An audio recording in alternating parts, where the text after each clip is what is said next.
Anong dahilan ninyo? Bakit kayo narito? Wesley? Sige. Kailangan ko marinig eh. Ginig ba, no? Hindi ko na-expect yun. Sigurado na kasi ako sa kanya, Father, and gusto kong ipakita sa kanya at sa family niya na kaya ko siyang panindigan. I'm so proud that today I become your wife. You are my person, my love, and my life, today and always.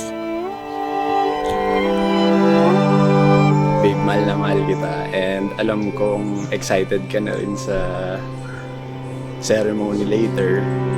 Ang ganda ng panahon, malakas talaga tayo magdasal.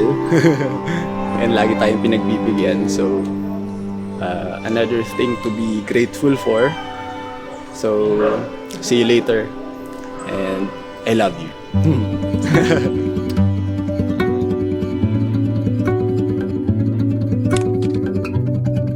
Ang pag-ibig ay matyaga at magandang loob. Hindi nananaglihi, nagmamapuri o nagmamataas. Ang pag-ibig ay mapag-unawa, mapagtiwala, puno ng pag-asa at nananatili habang panahon. Ito ang mga salita ng Diyos. Salamat sa Diyos. Not many people can say they married their first love, but I'm happy that I can. I still can't believe how lucky I was to find you so soon in my life, and now I finally get to say I do. Di mo ako iniwan. Inahon mo ako. Pinadama mo sa akin ang liwanag. Inayaan mo akong maging ako. At dahil dito ay natagpuan ko ang pinakatotoo kong sarili.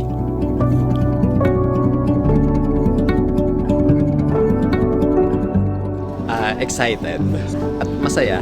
Yeah. Kasi kumpleto kami.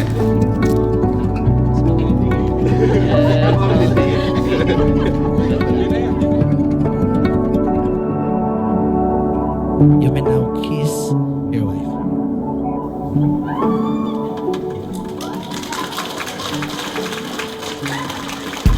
Nakunan ba? Parang di na ano, no?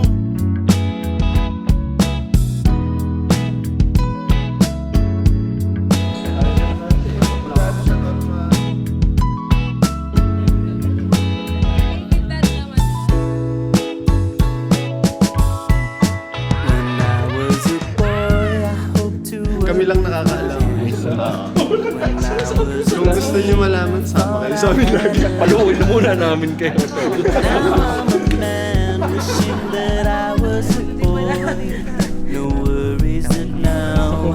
Okay lang po.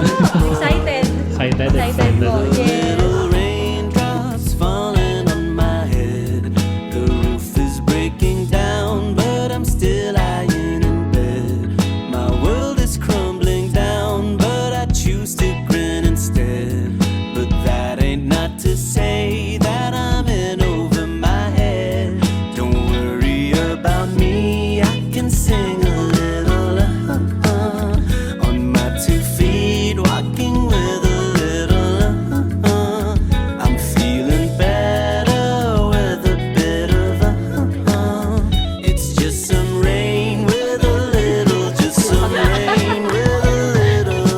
Masaya na rin ako kasi masaya anak ko dahil nakita na niya yung kanyang talagang hinahanap na future na for life na talaga.